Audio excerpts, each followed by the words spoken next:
This is certainly a problem for Narendra Modi's future as a Prime Minister. That it is not the Prime Minister role or the power that gives a long-term image for a leader. Only major problem for BJP now when they go for caste census is they don't want Muslims to be counted according to their caste. As an OBC Prime Minister, he has given EWS reservation to upper caste. If they go for census without caste, Modi and BJP and RSS are lost. Hello and welcome to the New Indian Express. On April 30th, the centre announced that caste enumeration would be a part of the upcoming national census. This news came as a delight for many people, infuriating for a few of them, but a surprise for all of them. The reason for the surprise? Why is the NDA government, who has always opposed the caste census, all of a sudden giving in to it? Why now? To get an answer to this question, we spoke to the eminent author, political theorist, and Dalit activist Kancha Ilaiah. Outspoken and unapologetic, Mr. Ilaiah has long challenged India's caste structures through his pivotal writings and his uncompromising activism. This is what he had to say about it. On 30th April, the center announced that the age-old demand of a caste enumeration is going to be included in the national census.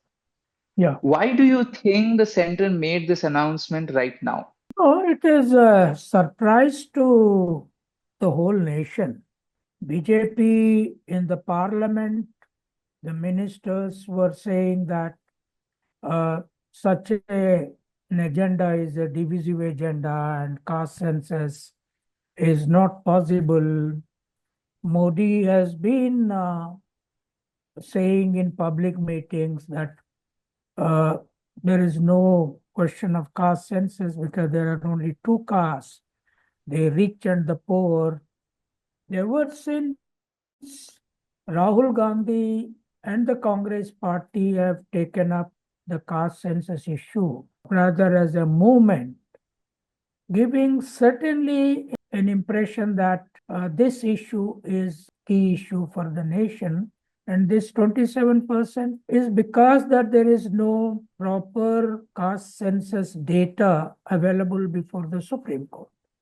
But then ultimately, after Telangana government was formed by the Congress party, Rahul Gandhi saw to it that this government makes caste survey very seriously, very systematically with a good methodology. And it got completed without any legal hurdles and the broad statistics have been released. And then meanwhile, the Karnataka government has approved, and earlier to that, the Bihar government has done. So all this put together seem to have pressurized BJP, RSS. They saw it as a compulsion both to keep the electorate, particularly the large number of Shudra OBC electorate, who have come around the idea of reservation in the recent past. Even upper caste like Sudra upper caste like Marathas, Jats and Patel. For example, in Telangana, the Reddis, Kammas and Kapus and Velmas were not opposed to caste survey, and the survey was conducted. So there is a feeling in the nation that the caste census is an inevitable thing in future. So, according to your analysis, that they have come to the extent that now they have to do it. One of the questions I had for you is to ask you that whether do you think they are serious about it, or is it just a political stunt considering the elections are coming up? But from what you are saying, they must be serious about it. But I will still ask you, do you think they will actually implement it? No, having announced that caste enumeration will be part of the census as a cabinet subcommittee decision headed by Modi himself. If they go for census without caste, Modi and BJP and RSS are lost. And then if they don't do. There is a problem to Narendra Modi. Narendra Modi, as an OBC Prime Minister, has not done anything visible or significant to OBCs. On the contrary, as an OBC Prime Minister, he has given EWS reservation to upper caste. But he has not done anything. So ultimately, he had to decide whether before he quits the Prime Minister chair, whether he should do at least this kind of an exercise to go as a Prime Minister who has done something for OBCs. Otherwise, so all these factors certainly left no way for Modi as an OBC Prime Minister. After all, you know, every leader has realized that it is not the Prime Minister role or the power that gives a long-term image for a leader. Nehru was Prime Minister for 17.5 years. Indira Gandhi was Prime Minister for more than almost 13 years. But, you know, a person like Ambedkar, who has done for social change, a person like Pule, who has fought for reforms in a very non-violent methodological way, they are becoming much bigger figures in history in the present consciousness of Shudra OBCs. So Rahul Gandhi was capturing that space as a movement leader, having come from the ruler's family and then having come from Congress.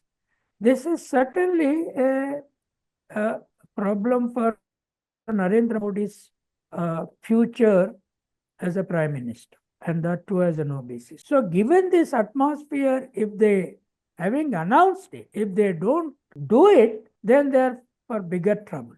Right. And what about the census itself? I mean, we know last year they said that the work will start in 2025, and we have not gotten any information whether it has started or not. And we are supposed to get the next census in 2026. But what if there's a delay? Do you think there will be a census? In 2021, they did not do census because of Corona. Okay, Corona ended in 22, end of 22. There was no fear of Corona. Enumerators would have gone to every citizen and collected the data. But they had one concern, I think. If they go for caste census, centennial census without including caste before 2024 elections, the Shudra OBCs would have gone away from them totally in 2024 election. So they had to go for it with a caste as an enumerating category. But BJP was not willing to do that because RSS and the BJP other wings, which are full of, even now also their own founding fathers like Hegdewar and Golwalkar would have not imagined that BJP RSS is going for caste census, which they were Sanatanis, which they were Paramparavadas, and using caste as an oppressive tool against Shudras, exactly like the Pune Brahmins did during Pule's time. We see in the film what kind of oppressive characters they were. Their founding fathers were of the same ideological mindset. And even Mohan Bhagwat or Dattatreya Hasbole and all these people were not radical enough to think that we should abolish caste by going to caste census, allowing a free and fair discussion on caste. Their own Brahmin intellectuals, Banya intellectuals, and others would take on the caste structures as purity and impurity structures. That is part of their ideology. I think it is out of compulsion they have gone now, and it will certainly open up many new discourses even in their own ranks. They will have a very, very big task at hand to re-educate their cadres, their shakhas, their upper caste homes, and even the Banya funders, industrialists on this issue. Right. Because they did not So, want their caste numbers to be collected and put out as a data for people to understand. The Banyas of Gujarat, the Banyas of Bombay, the Brahmins of temples, priests, and sadhus, Shakaracharyas, all of them were against this. And now the idea of parampara and Sanatan Dharma, which certainly includes caste hierarchy and the Shudra Dalits not being allowed as equals with Brahmin, Banya, Kshatriyas, is part of their ideology. So it has gone completely topsy-turvy now. Maybe primarily because of Congress and Rahul. Even within Congress, there are many against this. Even when they included in the Congress manifesto, within their Congress leaders, Anand Sharma wrote a letter that this is against our own history and ideology. How can you go for caste census? And no upper caste intellectuals in the universities, leave alone BJP RSS affiliated intellectuals. Even the Congress friendly intellectuals never wrote an approving article having come from the Brahmin background or Banya background or so. Many of them are there, but they did not approve.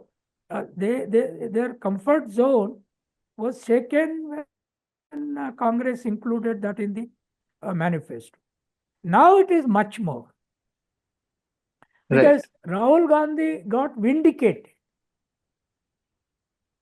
And he comes out as a movement, a builder around the caste census issue. So now I think he is much more stronger than earlier, even in his own party. Only major problem for BJP now when they go for caste census is they don't want Muslims to be counted according to their caste. See, in Telangana, Muslims were counted as a separate BC E category, 60 castes enumerated themselves, and 80% of the Muslims. In Karnataka, Muslims are part of OBCs, Bihar also, but BJP is opposed. They are also opposed to the caste within Christianity. But there is a converted Christian OBC category with caste names. So they too have caste. Now, if they don't enumerate these two religious people based on their caste, but put them only as religions, then the Muslim reservation in all states gets into a problem. And as of now, even in UPSC, Muslims get certain amount of reservation from Telangana, for example, in the Dudekulas, the Pinjaris, and some other Muslims get 4 castes or 5 castes. They are BCB in Telangana reservation and Andhra Pradesh. So that will be a major thing I think the Muslims have to demand that there is caste within themselves, and the Christians have to demand there is caste within themselves. They should be enumerated as per their caste also. Right. So what we understand from all this is that the oppressed people, the oppressed castes have kept on their resistance, which has gotten the political strength in Rahul Gandhi's movement, and slowly it was taken up by the opposition and Yes, many other parties which were not willing to do it were forced into doing it. Let's yes. just hope that it is included in the census. Let's just hope it then influences and brings out the actual picture of India, of the dynamics and the demography, and we can see change. With that, sir, we will end the interview. Thank you so much for informing Thank you very us much about for it. this, having me here.